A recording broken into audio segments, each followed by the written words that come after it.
Okay, so we're going to look at tripod headstand in this video and how to come into that, building your confidence towards it, and also once you're confident with that, you can maybe work on different leg positions in your handstand and, you know, coming away from a wall or door with that, and also working into your straddle headstand. So with headstand, we really need to make sure our core is really warmed up, our wrists and fingers for gripping are warmed up, our forearms for helping us push up into it, but a lot of it is coming from that core area, and just making our legs also nicely warmed up so that we can straighten our legs nicely once we're up there. So we're going to start by coming into, in fact, we're going to start by warming up our wrists. So if we just warm up our hands as well by flicking our fingers. So I'm just putting my fingers behind my thumb and flicking, as if I'm flicking water off of my hand. And you should feel all down the tendons, all down your forearm sort of activate. So we're not doing it loosely, it's like really should hear a flick and the fingers fly open. So warming up both, I might do this hand separately because I just flicked this one for a while. You can do both together.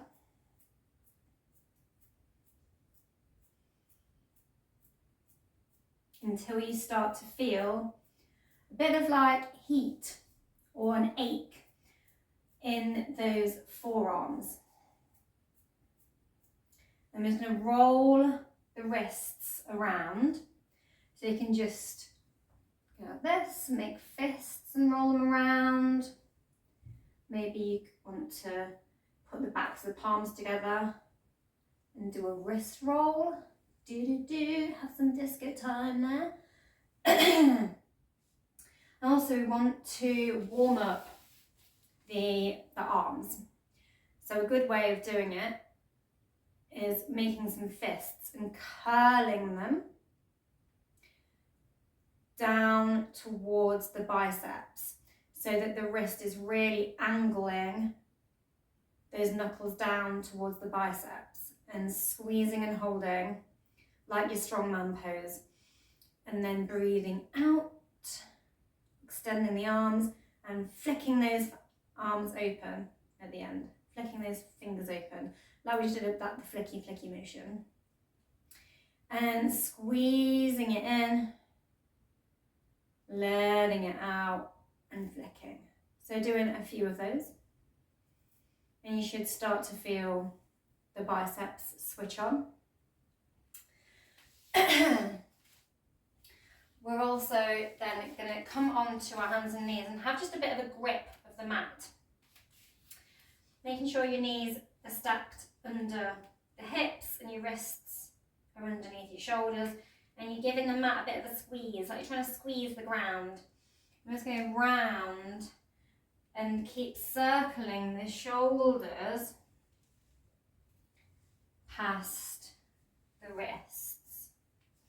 We can link the feet together and sort of do these little push-ups as well, making sure we're engaging the core and pushing the wrists, the shoulders past the fingers.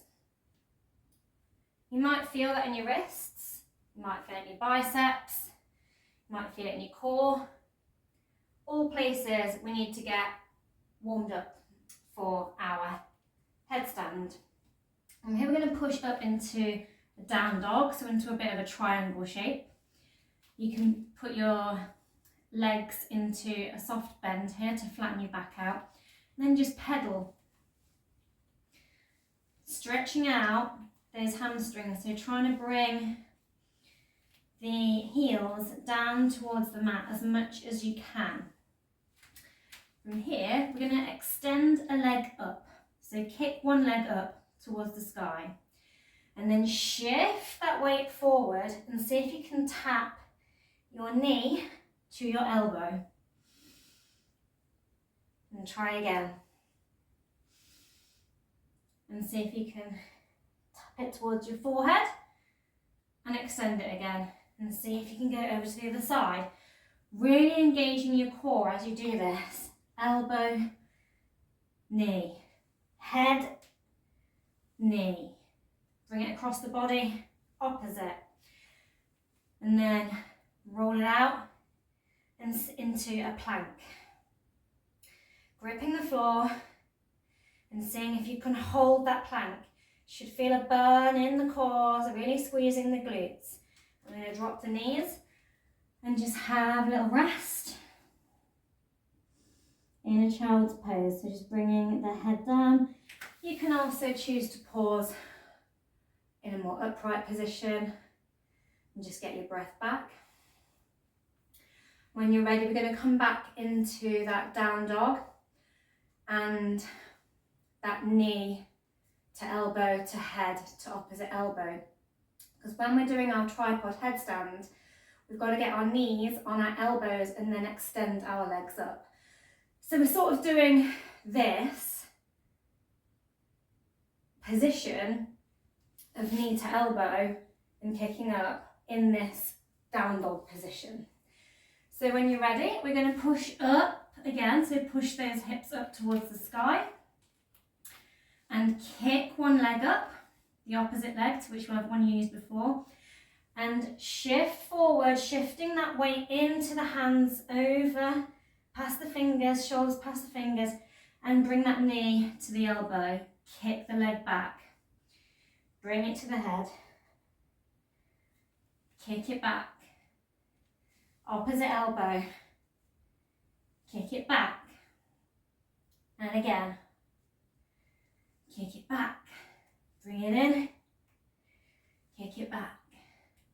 Bring it in. Kick it back.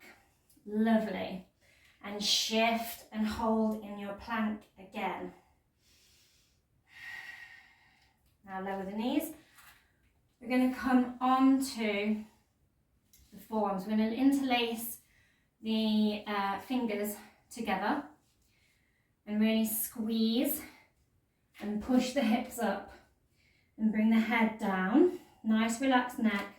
In our dolphin pose, and shift again. Shift that weight forward over into the shoulders and try and not touch your nose to your fist. I'm just trying to move my hair out of the way in case you can't see. Lots of these. Very good. Fabulous. So you can do a bunch of those to warm up your core and your shoulders and get that nice pushing. We can do a little bit more core as well and bringing that knee to the elbow on our backs. So just lying on your back with your knees bent, taking your hands behind the head, and we're going to lift, straighten one leg and lift the other leg up and bend, and tap the knee and the elbow toward one another as the other leg is floating off of the ground and extended, and twist. We're not crunching the head, we're just hovering it lightly, twisting and tapping, and you should really, really feel that core start to switch on here. Fabulous. Another thing we can do is put our hands out to the sides, whip them down into the mat, and practice lifting and lowering our legs. So not bringing them all the way down to the floor, just hovering them. And you should really be waking up that core. Fab. So then we've done some like warm-up activities to get us there. Now, how to get into it. So you might want to come to a wall or a door or practice this with another person standing behind you in case you feel like you're going to topple it over. If you are practicing this in the middle of a room, I'm just going to show you quickly. I'll show you how to come into it, and I'll also show you a way out. So what you're going to do is bring your palms to the mat, squeeze, squeeze, squeeze that mat, and bend the elbows and put your head on the mat. It's called a tripod headstand because you have 1, 2 connection points, and then you place your head at this third point so it makes a triangle like a tripod. So your foundation is a tripod. So you're making this your foundation. You must make sure the top of your head is flat on the ground. I have quite a flat top of my head, so I seem to do quite well balancing in headstand because I've got such a flat head. Some people have a more rounded head. So those of you that do may want to fold a blanket and put it under your head a little, or get some kind of padding. Don't have a big squishy cushion though, because if you have a big squishy cushion, your head can roll from side to side and your neck is not going to be stable, and if your head and neck twist to the side while you're in a headstand, you might do yourself a nasty injury. So you need to make sure that your top of your head is connected to the ground, the very top of it. If you do need to pad it out with something that is thin, not with something too squishy, because we need stability. So finding that tripod. Also, do not put your front of your head, your forehead's not touching the mat, and you're also not curling it in. It's not the back of your head, it's literally the very centre of your head. So you can take your thumb between your eyes and just push it, in fact, at your nose. Yeah. So put your thumb on your nose and then roll your little finger from your nose, underneath your nose. Roll your hand, and where your little finger lands should be the top middle of your head. So right in the centre. So setting up, making sure I've got enough room behind them to roll out. I'm going to teach you a roll out as well before we even get anywhere. So what you do, plant your head and then lift your hips up, sort of like in your down dog or in that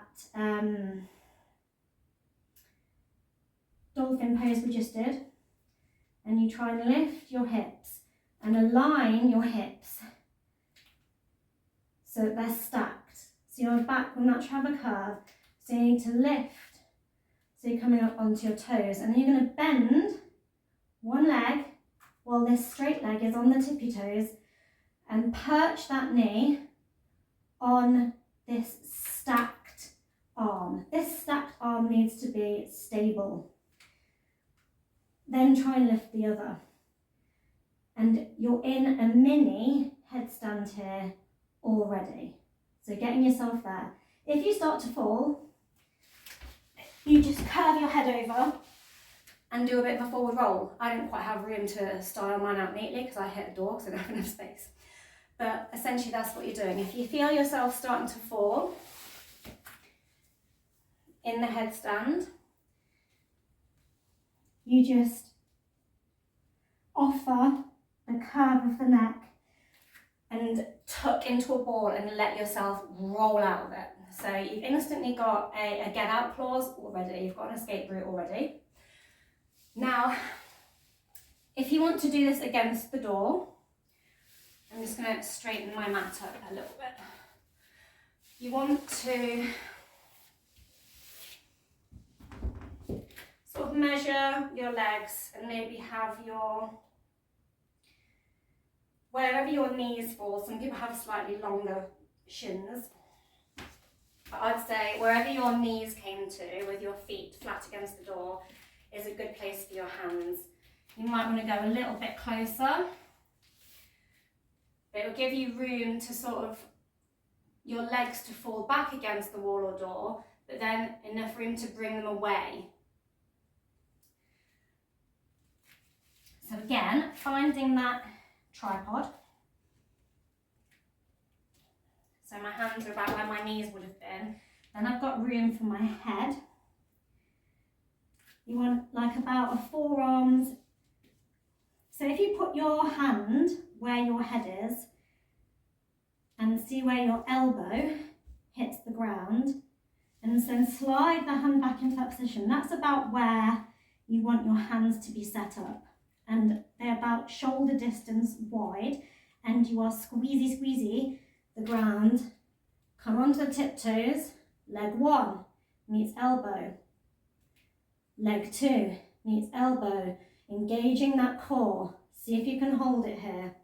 If you can, shoot one leg up. If you can't, really engage your core and push the other leg up. You might find yourself falling back into the door. That's fine. But you need to really engage your core like when you're in a plank and form a straight line to stop that back going weak and flopping the feet against the door. Now to come out, do it in reverse. Tuck the knees back down towards the chest into this ball and find your way down. So there are some ways to help you with your confidence of getting into your tripod headstand. I like the tripod headstand as well because you can do that forward roll thing to get out very easily. Just want to show you again that sort of alignment. If you're really good at that, by the way, this bit, and just you can try 2 legs together. But see how when I'm coming down, I curve the spine slightly. I tuck my bum under. When I'm going up, I tuck the core in and I straighten. And my head, shoulders, spine, hips, bum, feet, they're all in one long line. And to reverse it, you just curve it back out. If you find this really easy, you can go super strong and try and pike up. So just squeeze your core and lift your butt until it's in line with your hips. Woohoo! And then to come down, squeeze and curve and send the legs back down. So there's a little freebie, piking in. Lastly, we're going to show how to, not lastly, because I need to show you some like little neck things you can do afterwards if you're like, oh my god, my neck is so compressed and there's so much blood in my head.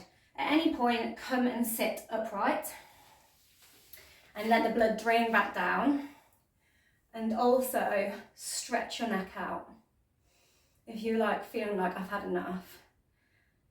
So grabbing one shoulder and the side of the head and just really stretching that neck, and then pulling the head down and looking down towards the opposite knee, stretching it out and giving it a looking up, looking down, looking up, looking down, putting a little bit of pressure on the side of the head as you do it. Switch it round, doing this. This is like a whole warm down thing, but you can do it at any point when you're practicing.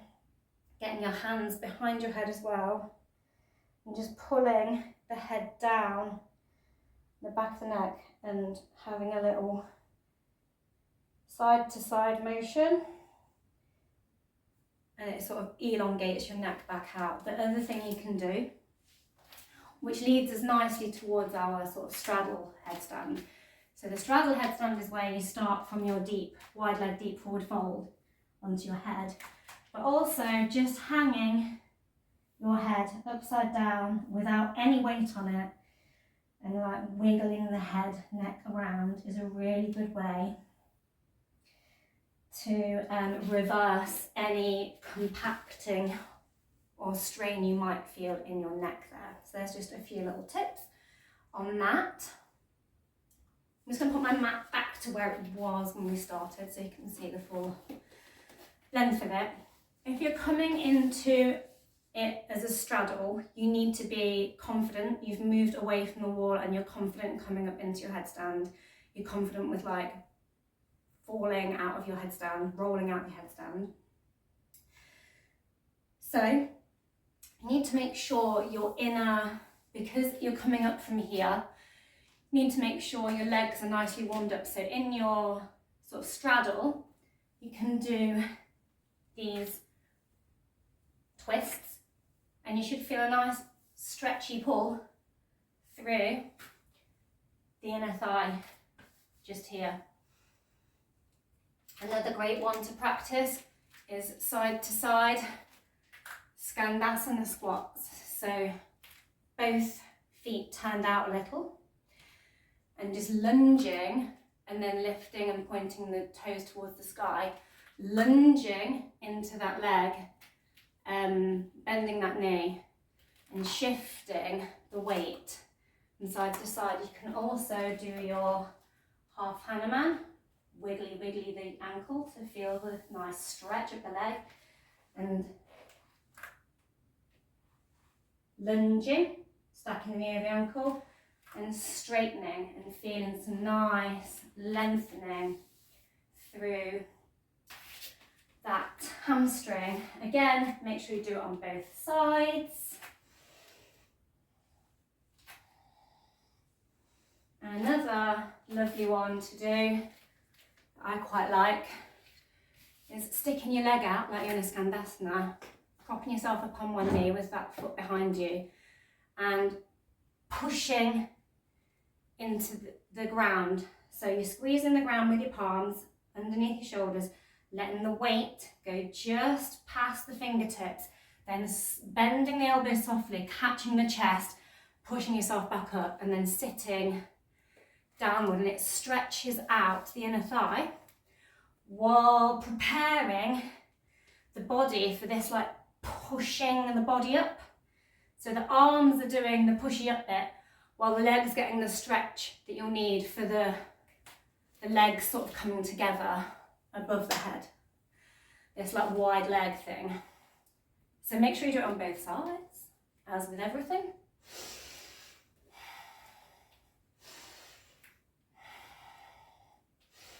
Always nice to breathe everywhere with this as well. And all of those are just really nice. You can also do these kicks. So just on all fours and kicking out to the side will help with that hip mobility.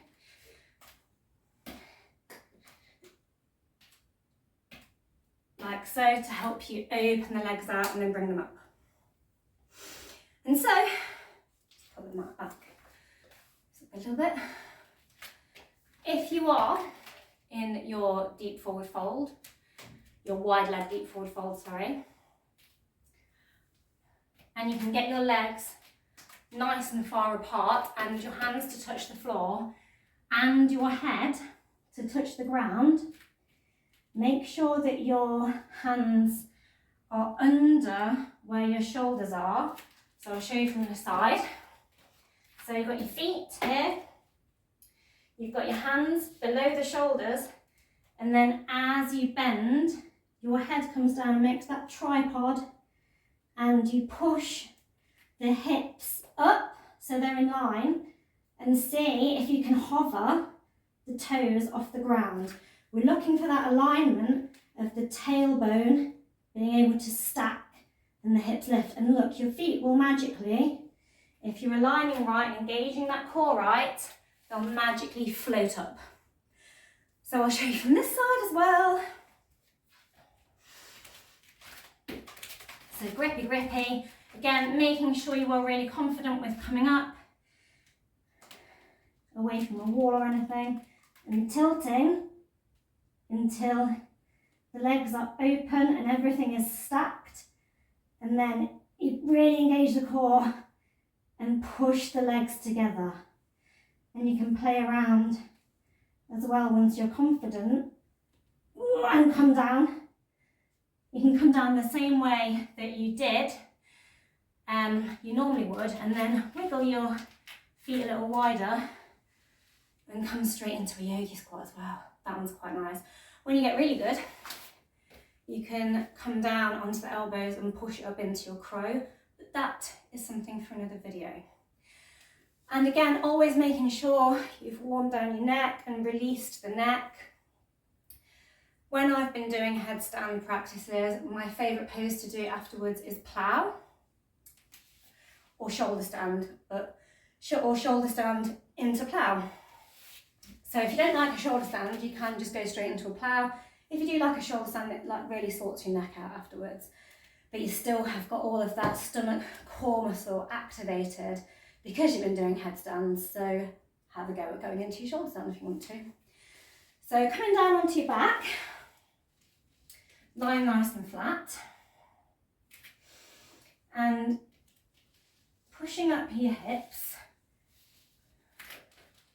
So you can just like plant your palms and push your hips up and then catch them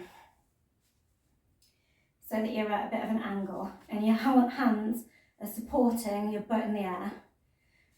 You shouldn't really look to the side while doing this, it's not very good for your neck, but I just did. And then from here to go into your plough, you can just let the legs fall back behind your head. Some people don't really like it because it can feel a bit restrictive and squished here. But it really sorts out this alignment at the back of the neck. If you did want to come into your shoulder stand, from here you just lift and like pike your legs up, squeezing the buttocks, squeezing the core, everything into one long line. And then you can just roll down. You can also do this with a clasped, like coming in from almost a bridge, where you clasp the fingers, like so, into a bit of a fist, but you do it behind your back. And kick the legs up and see if you can hold that. And then push and push and push. And I find that this stretches my neck out even more. And you can also, if you're a bit advanced, have a go at going into the plough, really pushing those arms behind you and then lowering the knees down into your ear squeeze pose. And then you can just roll out from there if you want to. Or you can go back up into a shoulder stand and come out. Oh, but it really nicely stretches out the neck into like the reverse, because you had all of the weight going down like so, but through the head. It just stretches it back out because you're putting it into the shoulders, and it reverses all of that kind of pushing, crunching you've been doing with the shoulders. It reverses it so that you're opening the chest. That's why I quite like to do it with the reverse fist. And that is my tutorial on some ways to invert yourself into headstands, different kinds, and as it turns out, a shoulder stand. So hope you enjoy. Thank you for watching for Flow with Chloe. Don't forget to like, share, subscribe, comment, any of that jazz. Goodbye. Mwah.